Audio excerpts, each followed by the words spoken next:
we are in the presence of a celebrity right now. This is We are. She did the Super Bowl commercial with Bill Murray and Jeep. That's it right there. This is it. This is the one that started it all. You planned that.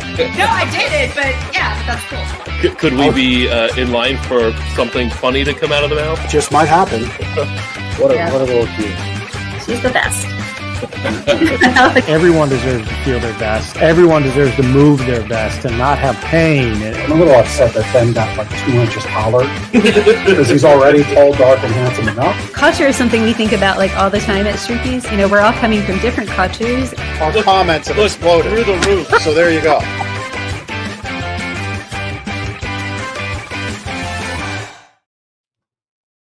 Good afternoon, Lancaster. My name is Ben McClure, and I'm one of the hosts here of Lancaster Connects. It's December 2nd, Monday afternoon at 2 o'clock. That's Lancaster Connects time, every Monday at 2 o'clock. Lancaster Connects is the show that highlights great people and great organizations, other small businesses similar to Gardner's Mattress and more, doing good works for the community, sharing great stories. We've got some great guests on today, Rod and Robyn Redcay from Real Life Community Services. We're going to get to them in a little bit. We just wrapped up Thanksgiving. Hope you all had a nice Thanksgiving holiday with family and good food. I think I had 5 meals in a row of Thanksgiving dinner. So I love turkey and potatoes and stuffing. We had a conversation about stuffing on last episode, but I'm a little turkeyed out at the moment. So last night I made something different for dinner. No more turkey leftovers. We're leaving them in the dust. Doing something different with the turkey, right? Making a soup, doing something else. But no more turkey dinners until next year. I did want to mention my co-host here at Lancaster Connects and co-owner of Gardner's Mattress and More, Jeff Giannakovo, isn't with me today, and he isn't here at the store. He's had a bit of a rough week. If you could keep him and his family in your thoughts and prayers. Jeff lost his father over the weekend. His father, Clark, passed away over the weekend, and so we pass along our condolences to Jeff and his family. That was a rough week for the Giannakovo family to go through that. And also, Jeff is right now with his wife, Steph, who is battling an infection, and she's in the hospital. So if you're watching and can pass along some kind words and some words of encouragement to her and Jeff's family, I'd love to read those here on the show, or Jeff, I'm sure if he's watching or when he watches later, we'll see those and can read those to Steph. So I'd love if you could do that. If you're watching out there, pass along some words of encouragement to Steph. And of course, keep your thoughts and prayers with Jeff and the Giannakovo family. So yeah, rough stuff. Hopefully we can they can get some answers for Steph and what's going on with her, and they can get back to normal life. Obviously not the Thanksgiving weekend that they wanted to experience with their family. So, but they'll get through it. They're fighters. So our thoughts and prayers from Lancaster Connects are with Jeff and Steph and their family. So we're going to do our community rundown. Today is Cyber Monday, but there's not a whole lot of community things going on for Cyber Monday. Cyber Monday is kind of like this, made up holiday, just like Black Friday was a made up holiday after the Thanksgiving holiday. You had, Black Friday deals and, savings and whatever. Then you have Small Business Saturday, which of course is something we've always participated in as a small business. A lot of small community businesses get busy around the holidays for holiday shopping and whatnot. And of course, Small Business Saturday is a holiday put together to support small businesses, which is something you should do all the time. But it's nice to see a day dedicated to shopping small. And then you have, this Cyber Monday thing, which, was created as a way for people to buy online, which you can do anytime. But we don't really care about Cyber Monday because it's not supporting local businesses per se. We're going to focus our community rundown on Giving Tuesday, which is the fourth in the line of holiday ways to invest your money, let's say. So Giving Tuesday is a way to give back to nonprofits and charitable organizations. Again, great people doing great things in the community. We've got we went through the Lancaster Connects Facebook page and scrolled through, found a number of organizations that had some Giving Tuesday posts. Pro tip, if you want to get mentioned on Lancaster Connects, we follow a ton of local organizations, and when your stuff shows up in our feed and it's something that we can share in the community rundown, or you'd like us to share it, just let us know. You could send us a request at our website, or share it on our Lancaster Connects page, or tag us on Facebook. Those are good ways to let us know. But we've got a handful of organizations here that we're going to highlight that had Giving Tuesday posts in their Facebook feed. Off the Streets is an organization that we've highlighted many times. Of course, we do a monthly charitable donation to Off the Streets with mattresses, sheets, bed frames, that sort of thing. Of course, they help home those who don't have a home here in Lancaster City. We just wrapped up the Extra Give. That was 2 Fridays ago, and they are humbled by the giving to them during that. Those funds will be available to them in the new year, and they'll help fund security deposit assistance for the first quarter. Giving Tuesday is a global effort to raise funds for nonprofits. If you can help us raise awareness of this way of investing in our mission, and I'm reading this as if I'm representing Off the Streets, we appreciate it. It makes a wonderful alternative gift to someone special, so you can donate on behalf of someone. So let's say I have a friend who I need to, or I'm buying a gift for, I can make a donation in their name to Off the Streets, and really any of these charities. It's a nice alternative gift. At your request, we can provide you with a gift certificate when a donation is made. To give, learn more at their website, lancaster.offthestreetsnow.com, or just go to their Facebook page, find them, and you'll see ways to donate there. So that's Off the Streets, great local charity. Number 2 on our list, we've got Hope Inspire Love. Bring them up there. Chris has got them on the screen. They are an organization right here in Lancaster helping to fight human trafficking. So their post says, Giving Tuesday is December 3rd. This year, we're asking our community to come together and support the incredible women who receive services from Hope Inspire Love. Your generosity can help provide gift cards for survivors, allowing them to provide necessities for their families, give their children a special gift for Christmas. Of course, a great season to be able to do that, and also allows them to have mentor/mentee connections. So that's Hope Inspire Love. You can find more information about them. Again, find them on Facebook. Chris has got some information up there on the screen, and support that great effort right here in Lancaster. Got another couple here. We've got the Humane Pennsylvania.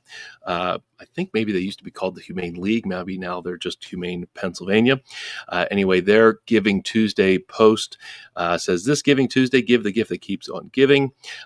Join Humane PA's monthly giving program and make a lasting impact for the animals in need. Your ongoing support provides life-saving care year-round, ensuring pets in our community get the help they deserve. To show our appreciation, we'll send every new monthly donor a surprise thank you gift. Wonder what that is? I guess you'll find out when you make a donation to Humane Pennsylvania. So again, find them on Facebook, find their posts. There's links in there on how to give.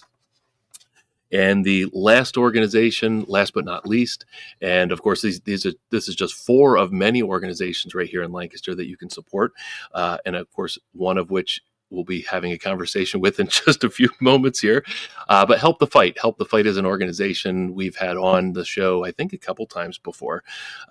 They help those going through a breast cancer diagnosis.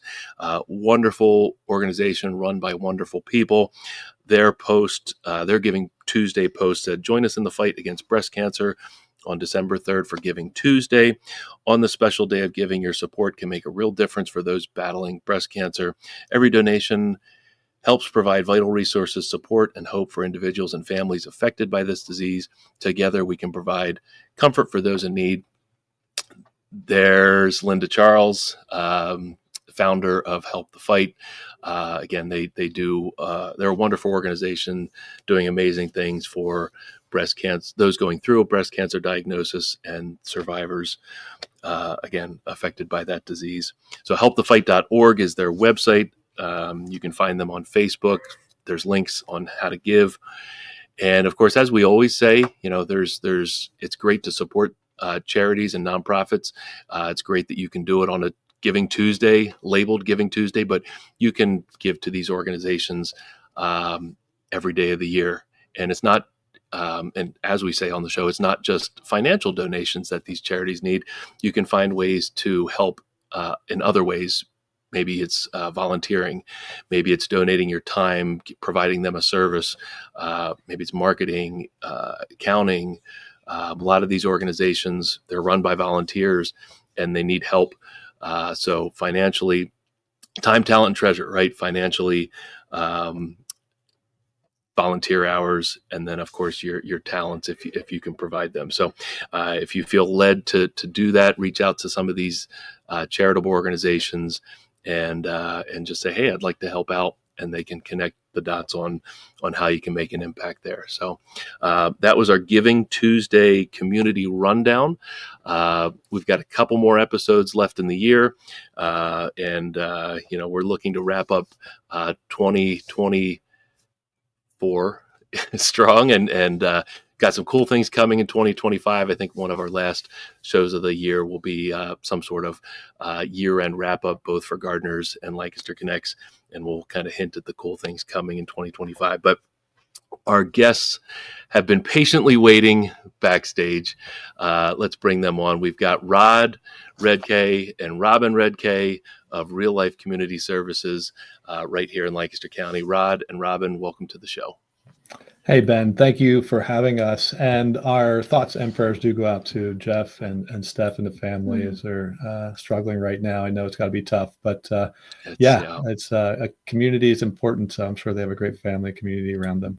Yeah, no question. They've got a lot of prayers coming their direction. So yeah, hopefully they can get some answers on what's going on with Steph soon and get her the heck out of the hospital. So yeah, amen. And I'll just, since it's on the screen there, Wilmer is a friend of ours, Jeff and mine at Gardeners. He actually does some amazing graphical work for our businesses. Can't say enough about the cool things he's able to do. So he says, my deepest sympathy to the Janakova family. Have a speedy recovery to Jeff's wife. So Wilmer, thanks for tuning in and thanks for the kind words. I'm sure Jeff appreciates it. All right. So Rod and Robyn, so Rod, this is a repeat visit to Lancaster Connects for you. I think we said in the pre-show episode 35. That's a long time ago. Yeah. I'm not going to do the math live on camera, but this is episode 171. That was 35. Right. That was a couple years ago. It was a long time ago. So welcome back. We're excited to have you back and talk about Real Life Community Services. And Robyn, I said your name, but who are you? I am Rod's daughter. I'm his youngest daughter. I started working at Real Life a year ago. So that's cool. Well, thanks for joining the show. We're excited to hear your version of Real Life Community Services. All right. So we bring some youth into this conversation. Yeah. Well, the thing I thought was funny, Rod, like just before the pre-show, she's like adjusting your collar, making sure you look good. So she's definitely brought something already to the show. There's no doubt about it. In her life, she would love to be some type of a designer, I don't necessarily know if I'd want to be a designer. I like things to look good, which is why I'm our marketing person and I do all of our graphic designing stuff. So. Oh, that's cool. That's cool. All right. Yeah. I mean, every organization needs somebody to put that kind of stuff together, marketing, graphics. That's Wilmer, the gentleman that I just read the message from.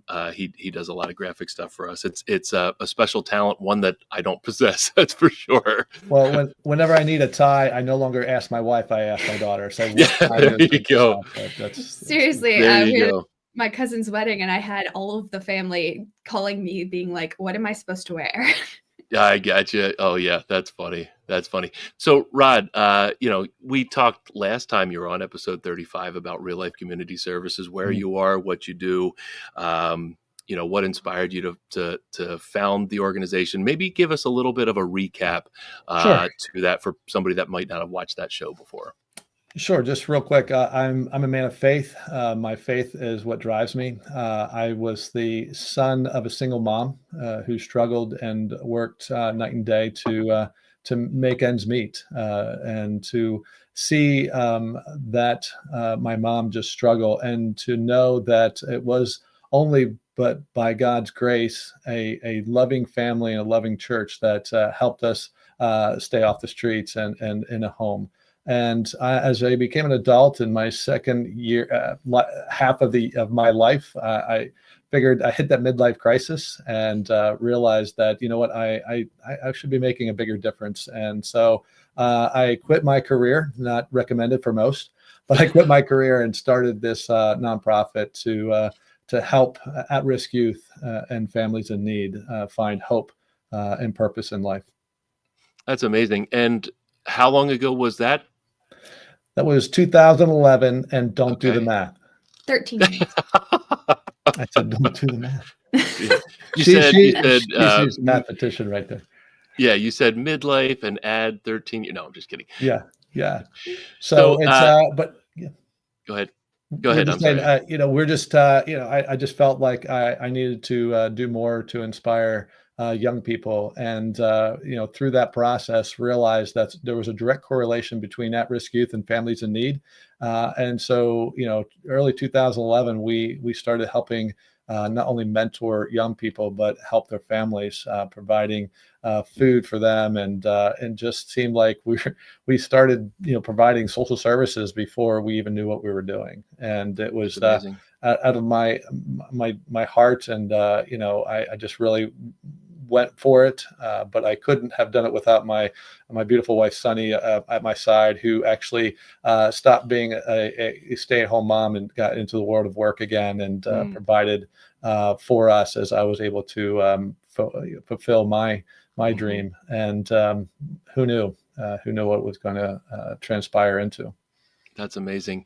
The community you serve is the Denver area, Cocalico School District area. Is that correct?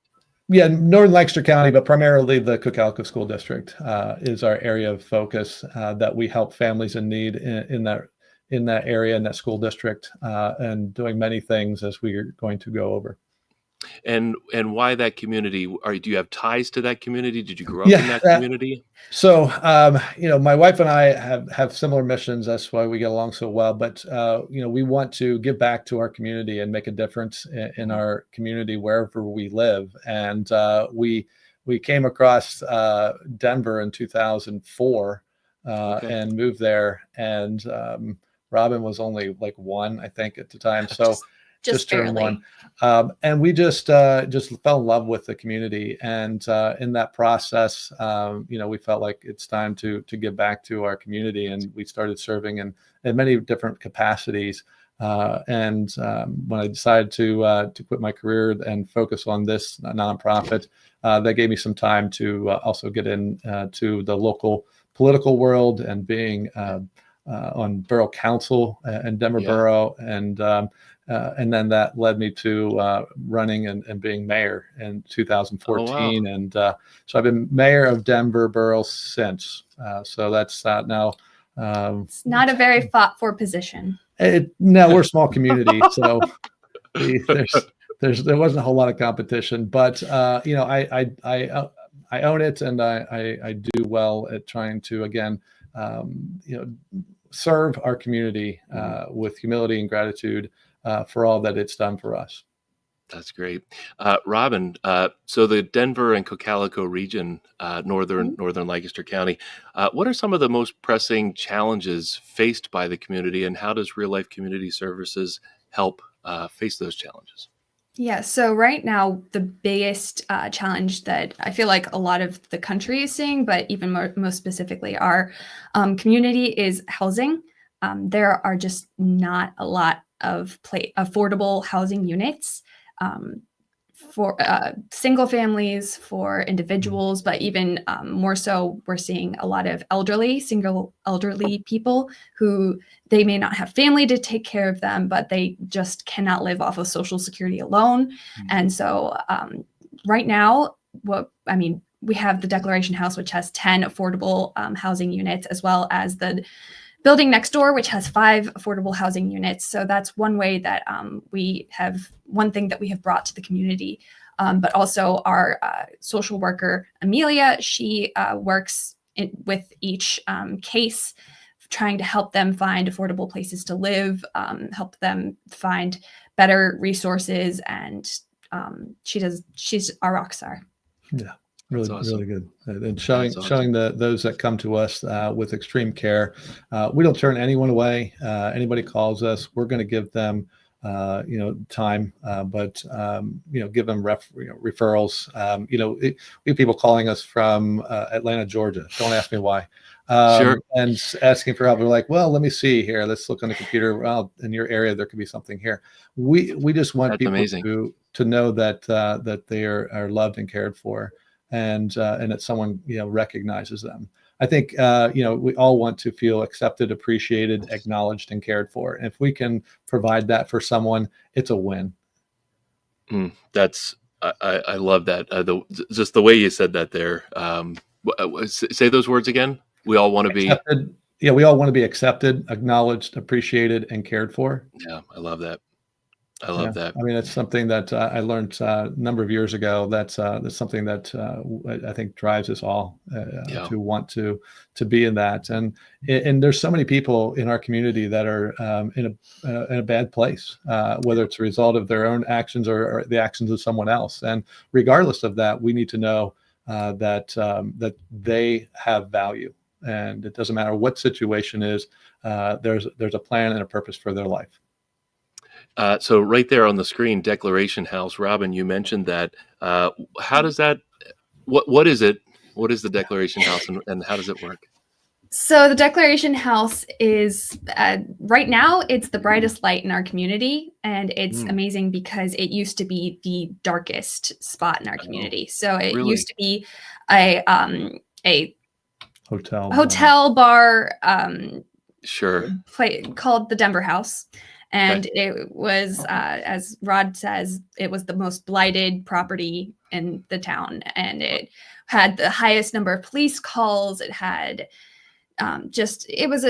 no one wanted their kids to be around that place. It was drug infested. It was cockroach infested. It was the most horrible living conditions imaginable. And it was in my town as mayor. And in 2014, I saw this and felt that if we're going to see any transformation in our community, we need to do something with this property. And ironically, a group of pastors about this time, actually, in 2014, were praying for transformation in our community. I think I shared it the last podcast, but through that time of prayer, they're praying for transformation. And they said the way you pray for transformation is to pray for the darkest property in the community. If God can transform that property, he can transform the entire community. And and one pastor said, well, I don't know any darker place than the Denver House. And through that time, we saw this opportunity where we started to pray into that. And ironically, God heard our voice, our prayers, and one miracle after another helped us get to the place where we're able to take ownership of this old blighted property. Unbeknownst to us at the time, the previous owners stopped paying the mortgage, stopped paying the taxes, stopped paying the utilities and upkeep of the property, and just let it go. And they were still renting the rooms, ironically. Wow. And it was just horrible situation. And we knew we had to do something, and all we could do is pray. And through that experience in 2016, we were able to acquire the property out of foreclosure. We were able to bring the community together. Over 225 volunteers gave over 2,000 hours of time. 26 dumpsters of removal. 26 dumpsters of garbage and debris from the building. I believe it or not, when you stop paying the utilities, you stop paying the garbage guy. And when the garbage guy stops getting paid, they eventually stop picking up the garbage. So where do you go with it?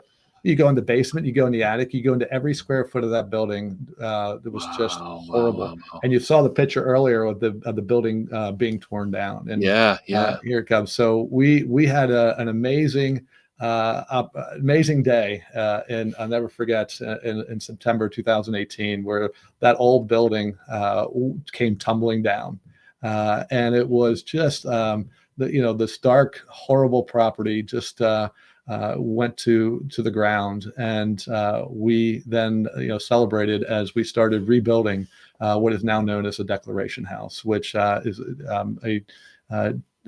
houses 10 affordable apartments, and it has our offices in there where our social worker Amelia and other staff are able to meet with families and give them resources, as well as providing space for Union Community Care, a federally qualified health center. And if you haven't had them on this podcast, you really need to have them there. They're just incredible, providing great health care for the most needy and the most marginalized people. And so they have a full dentist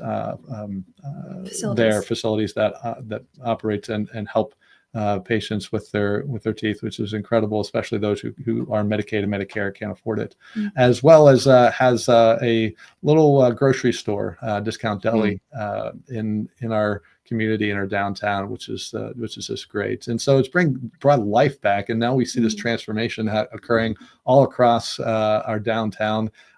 Investments, businesses that were old and blighted were bought and fixed up, and we are now actually have another property that was torn down just earlier this year and being rebuilt in our downtown. So what really happened from these pastors that were praying one morning, the Tuesday before Thanksgiving in 2014, has just came to fruition and culminated to a point in 2019 with the completion of the Declaration House that you see in the picture there. It was just amazing feat, raising $3.5 million to build this beautiful building, which we only have a $500,000 mortgage. So we're just totally blessed to see the community and our foundations across the county and state and federal monies that are able to come together to make this dream a reality.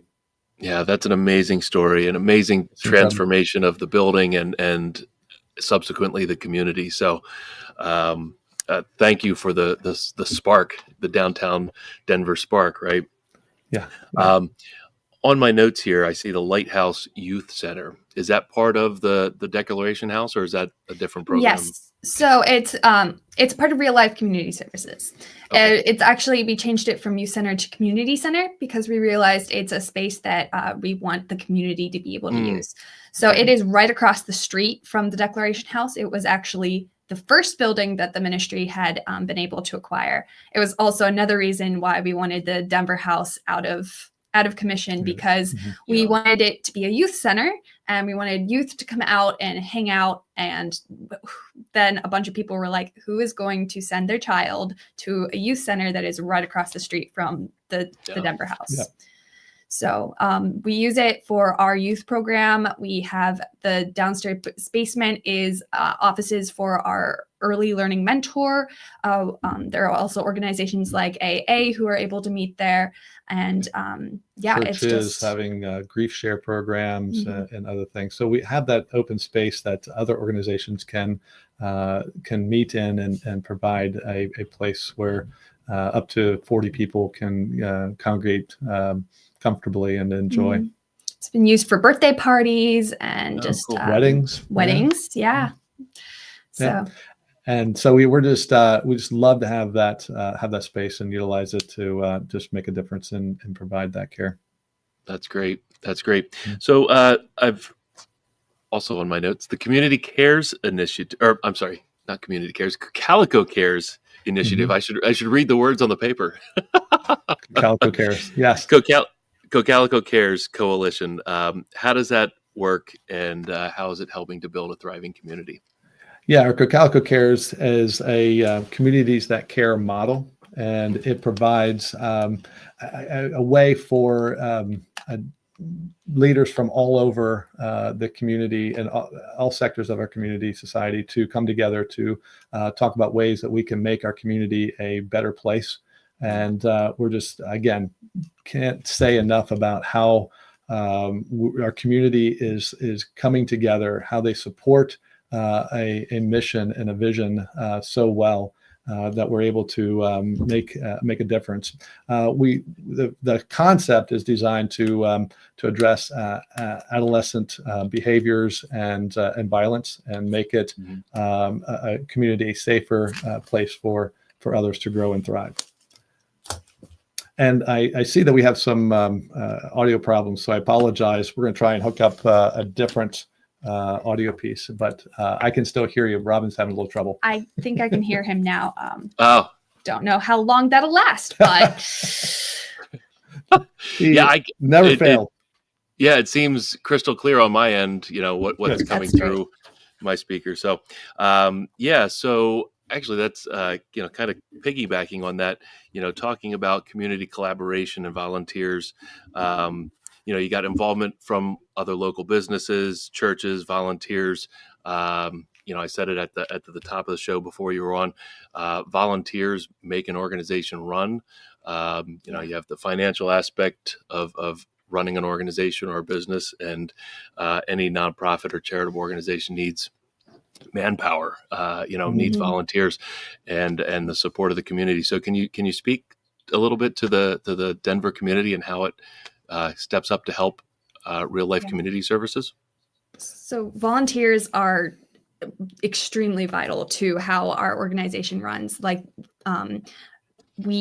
they basically help us run our food distribution programs. They help us with events. They help us with our community garden program. So we have a community garden where we are able to plant and pick fresh fruits and vegetables for the community. We distribute that at our food pantry, as well as give it to other organizations to give out free food. They helped with our Acts of Love project, which was a summer lunch program this summer. They help gather materials for different programs and events. They help us maintain the property. So volunteers are such an amazing part, and it's so amazing to see businesses and churches are probably our biggest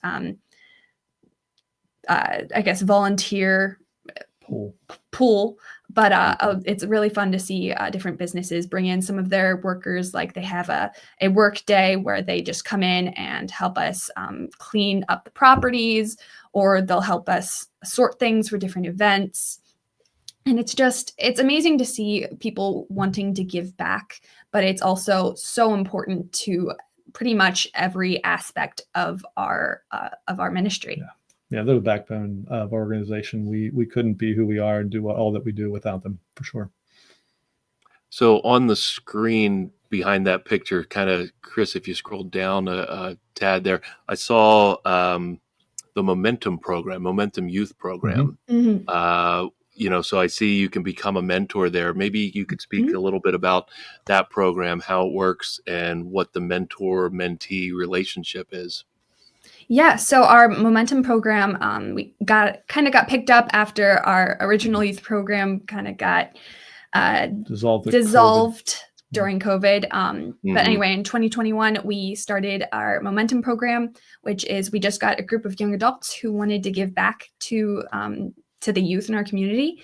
And we continued to meet Tuesday nights, because that was our original night that they were meeting. And so we meet every Tuesday night from 6:30 to 8 o'clock. And basically we're just there to facilitate a safe space for the kids to come and have food. We have a volunteer provide a meal for the group. And home cooked meal or pizza, or we've had a variety of different things. And it's always great. And the kids always demolish the food. And, but we also play games. We actually just finished, we didn't necessarily finish the projects, but we have projects like last year. They built bridges out of popsicle sticks and tested to see whose bridge did better. we have a couple engineering students that are excited about helping out, and what better way to utilize and promote STEM and then build popsicle bridges. That's always and the kids love using the hot glue, and they love the competition. But also we have movie nights, we have game nights. The kids, there's the tiniest little basketball court in the back of the lighthouse, but the boys go insane every time because they love to play basketball. And luckily we have some young and old. We won't call them old, but anyway, we've got some good guys who love to play basketball with the kids. And yeah, so that's basically how the mentee mentor relationship works. And it's great to see the kids coming back week after week, and just love being there. But then most of all, connecting with a caring adult who's asked them how their week was, who knows their story, who's been, walking through life with them every week for the last year or 2 or 3, and just to stay connected with them, to help them through rough patches, to help them get in a better place and think about life beyond themselves. And I think, it was so cool after COVID to see the kids coming out and playing basketball again. Yes. So good. And that's, we also know that there's still a number of kids out there who are still stuck in the COVID mentality and on their computers and playing Fortnite and other video games and just not being able to get out and not being able to connect with others, especially with other caring individuals who can give them, inspire them. And it just, it burns my heart to see what's happening there. But we take what students come and we provide them that care and support that they have. That's awesome. I love. Sorry, we're going to try and transition here to another headset. So see if we can. I got you. Get Robyn involved here again. Sorry. I love that you're creating fun experiences for the kids. I love the game of basketball. I hope, Rod, that Robyn was not referring to you when she was saying players playing basketball. No, I am. And when she's mentioning old, I am deceased at that point. I mean, like seriously, I am not the old guy that she's referring to. If I got in there, I got you. Although I still do play basketball. Yes, but I he know, does. I know where my place is, and my place is to pass that baton on to the next generation. And, there you go. They're doing incredible work. Honestly, it's just neat to see them stepping up. And the old guy, is he's been a rock since before COVID. He's been a great guy. Yeah. That's awesome. That's awesome. So we love it. It's my core of who I am is youth development, and I just see opportunities though as I'm getting older and focus more on developing the organization that these young millennials and now Gen Zs, I have a tough time understanding them. But there's a nice picture. Oh my word! There you go. That's almost like a grandpa figure there, isn't it? That's great. That's great. So I want to talk a little bit about some of the events that you do for outreach into the community. I see the Back to School Backpack Program and the Project Christmas Presents, which, Back to School program was probably something you enacted over the summer into the start of the school year. And we're in the Christmas season right now. So maybe start with that one, and then you could talk about the back to school one as well. Sure. The Project Christmas Presents is the one that we are right in the height of doing right now. And basically we connect with students in the school district and we work with the school district, hand in hand to try and connect with our families in need. And we put it out there to our existing clients as well as with the school district saying, who do you know that might, want or need a helping hand over Christmas to provide, a fun environment for their kids that they can get some presents and they can get a fun activity. And so we started the Project Christmas Presents with the intent to connect with as many families as we can who just need a brighter Christmas. And so we see this, and we have now, I think it's over 140 Somewhere. 150 kids now that are participating, and That's great. we cannot do it without our volunteers, right? So our Yeah. churches and businesses are creating Christmas tree ornaments that we create Christmas tree ornaments for them to put on giving trees, and they are able to pick those ornaments off. Each ornament has a name, or not a name, but an age and gender and size of clothing that they would wear, so that a family could go and shop for them and buy some presents and wrap them and give those presents to us, and then we're able to distribute those presents to the kids at a fun Christmas party that we're having later in December. That's awesome. I mean, 140 to 150 kids, those are smiles that you're going to get from those kids, Yeah. or those kids are going to experience that they may not have had otherwise. So that's That's fantastic to hear. probably one of my favorite things is sometimes I look through all the pictures that we got from last year, and just some of the kids' faces just make your heart so warm. Yeah. Yep. That's amazing. How about the back to school backpack program?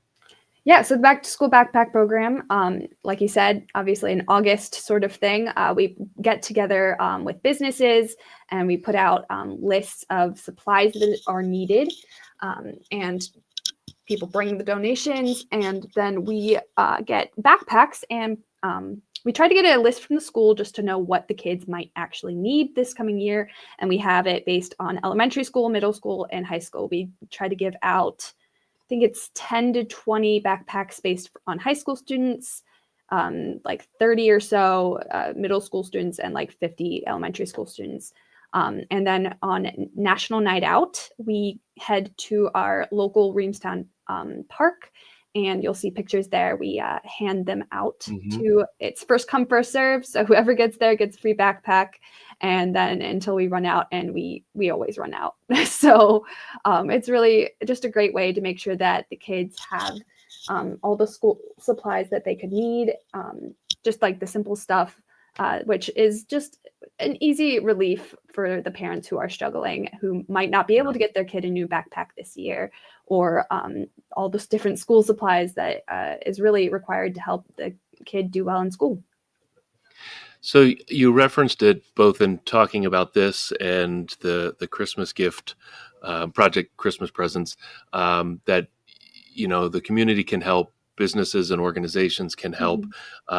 So, you know, obviously, you know, nonprofits and charitable organizations need community support. So what are some good ways, and how can the community help? Like if somebody wanted to donate backpacks, is it a matter of going to the website and submitting a form, or dropping backpacks off at, you know, your location? What's the best way for an organization to help? A couple different things. First off, if there's an individual who wants to volunteer with us and do more, they can just go on our website and click on the Get Involved button that's there on our website, and then they follow the prompts, and they can sign up and put in their background checks and all that, security checks to make sure that their child's safe. And then they get emails from us constantly of what's coming up, different, and they actually can select targeted areas that they want to serve, and whether they want to serve in food, whether they want to serve in mentoring, whether they want to serve in cleanup, yard cleanup, if they want to do you know, different things. So we actually have a individuals who maybe just want to be a part of our rapid response team, and that is for you know, if there's a emergency situation, a mom's car breaks down. It happened a couple of times now. That we put it out there, send out a text notification to those on the list and say who can help. Here's the location, and the first person to respond can, you know, then helps us out. That's been an incredible asset. Doesn't happen often, but it's nice to have. So they can help out. They can be a part of that and follow the different prompts they need, and then watch for the emails, and then follow those emails, suggestions on how they can get involved, as well as organizations. Then most of the time it's word of mouth, but obviously if they go to our Facebook page, we got constant posts there. Robyn's doing incredible work with that to try and make sure that everybody knows what's going on, what we need, what they can help with. Just day-to-day stuff, week by week stuff. But yeah, it's Facebook and our website are the best ways to figure out what they can do to get involved.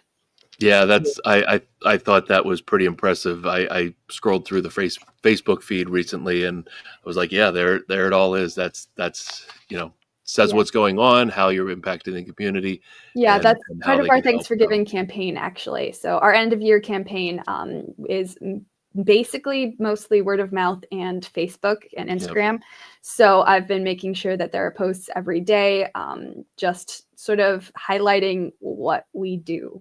Because there's a lot of people who know us for one thing or another thing. Like a lot of people know us just for the Declaration House, and we do so much more than have a big white building in the middle of town.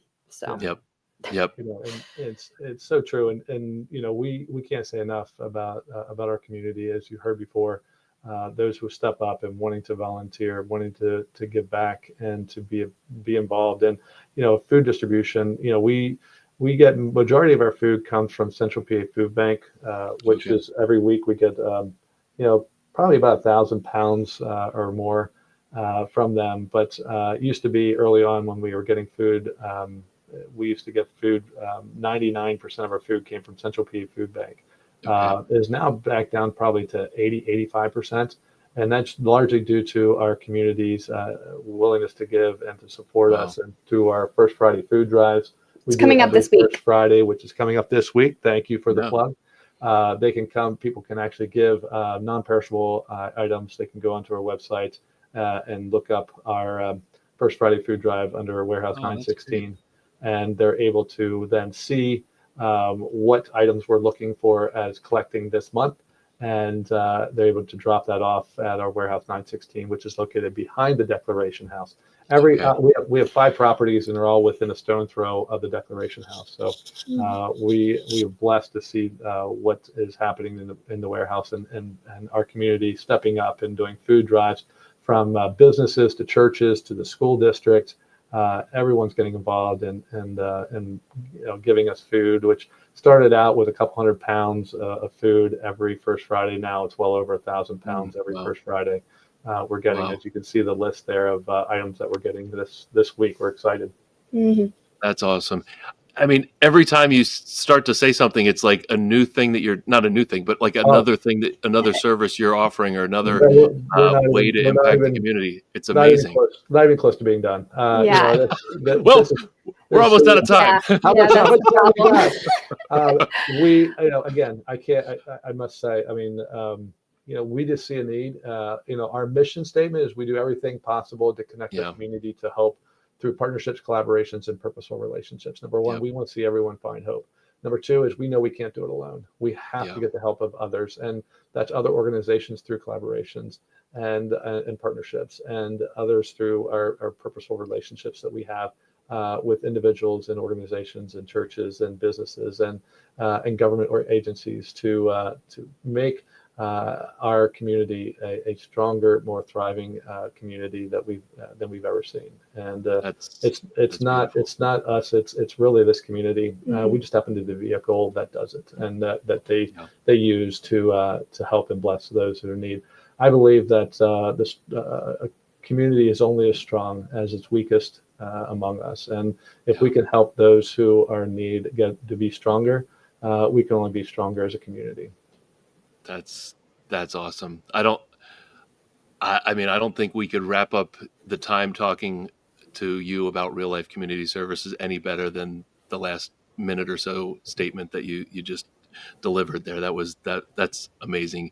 I mean, the community involvement is what makes organizations run, but you provide the community with the organization to facilitate all of the great things that you're doing. So kudos to you for the last 13 years for starting Real Life Community Services and, continuing with the mission to impact the Northern Lancaster community and beyond.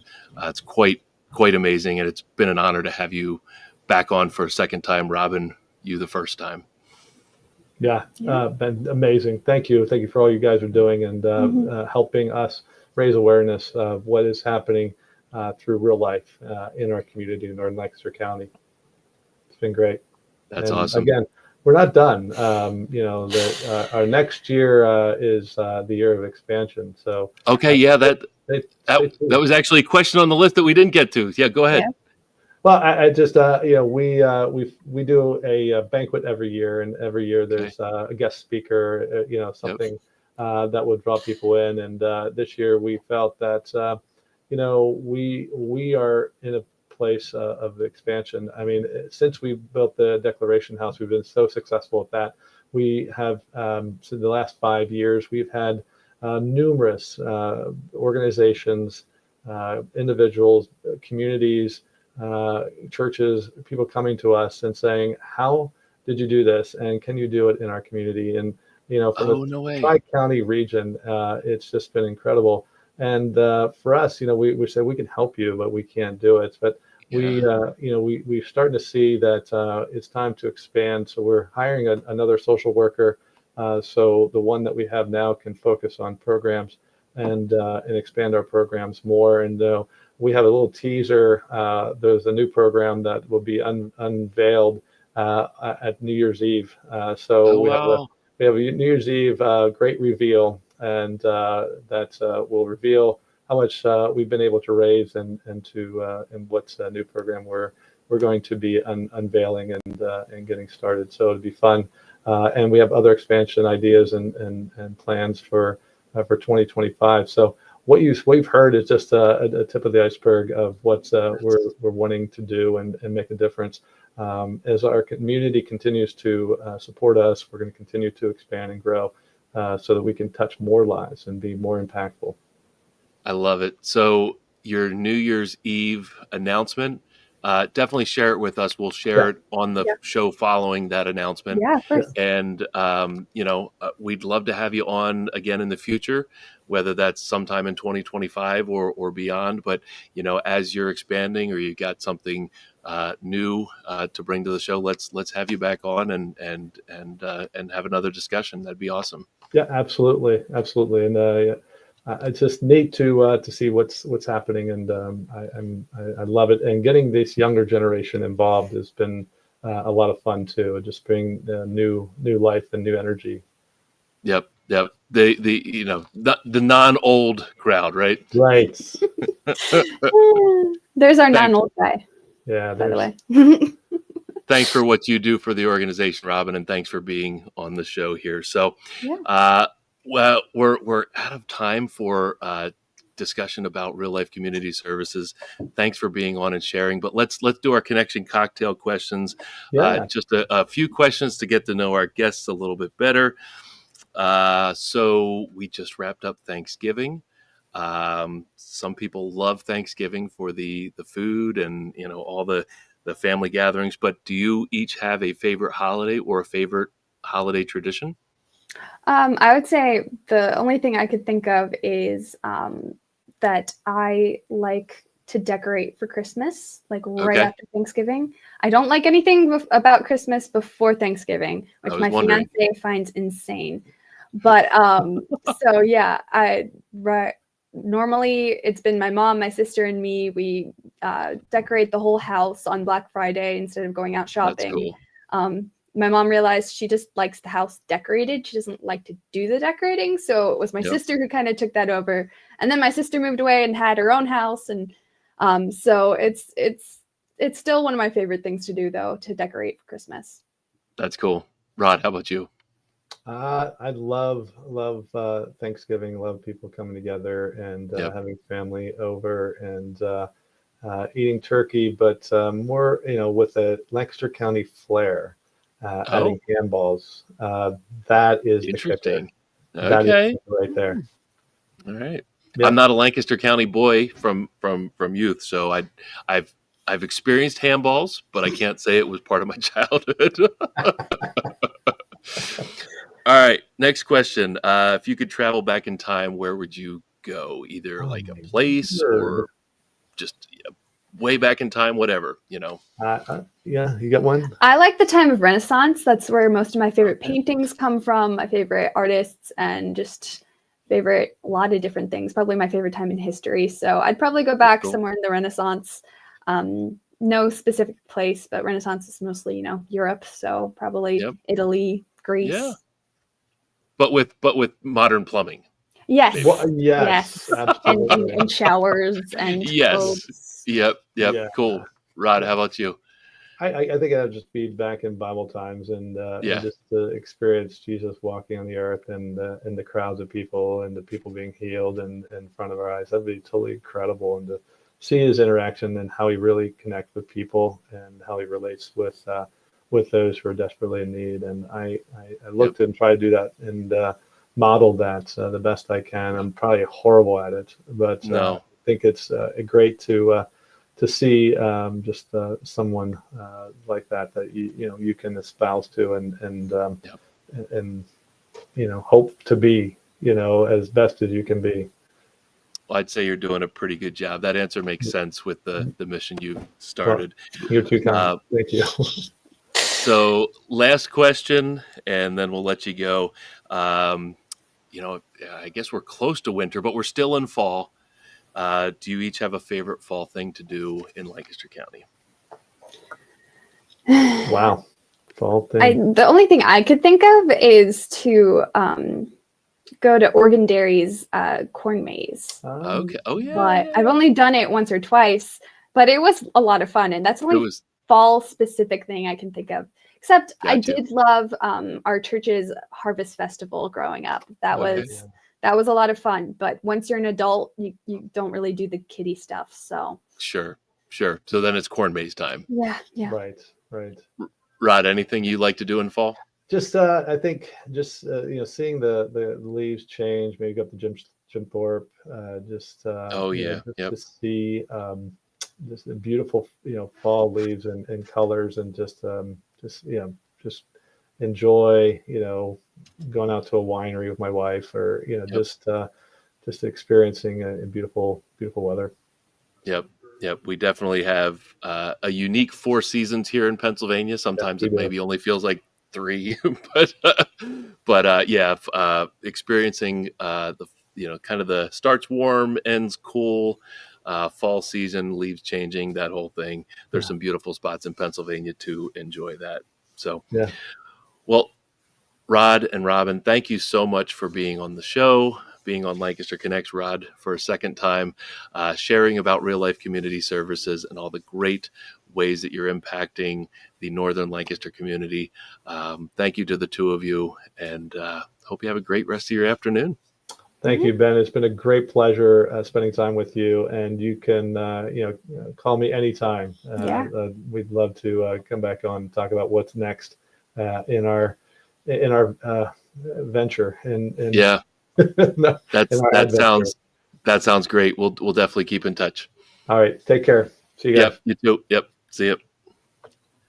All right, it's like a couple minutes till closing time right here at Lancaster Connects. Just a couple quick things. We've got Chris. I don't know if there was a photo that Jeff shared with you, maybe on email. I don't know if you have it there. If not, no biggie. But we have a holiday display outside our showroom. Actually outside. It's against our building white wall. We have a Christmas display. There's a couple Christmas trees and some other holiday decorations there. It's actually a wonderful spot for family photos or just holiday photos. So if you wanted to do like a holiday card, and you're taking a family photo, this would be a great backdrop to do it against. It doesn't cost you anything. You just come into the Gardener's Mattress and More parking lot, pull in, walk over to the holiday display. You can even come in and ask our team. They'll come out and take a photo of you and your family. The photo, if Chris has it, if not a big deal, is of a family that came in over the weekend and took a photo, and they shared it on the Gardener's Facebook page on our post about it. So it's just something that, again, we like to do some fun things for the community. We have, Lancaster Connects is a way for us to give back. it doesn't look like we have the photo. No big deal. Lancaster Connects is our way to give back, giving back to Off the Streets mission and some of the other food charity food donation efforts that we have through our Gardeners Gives Back initiative. But fun holiday photos. If you're looking for a holiday photo with your family, come get it here at Gardeners Mattress and More at 830 Plaza Boulevard, Lancaster, right behind Park City Mall. Well, that's it for today's show. Again, we're our thoughts and prayers are with Jeff and his wife Steph and her health and what she's going through. Hopefully they can get some answers on what's going on with her and get her home from the hospital. And hopefully Jeff is back with me next week. If not, we have a great show lined up next week with actually a former employee of Gardeners who has an awesome business doing adventure photography. What is adventure photography? You'll find out next week on Lancaster Connects. Have a great afternoon.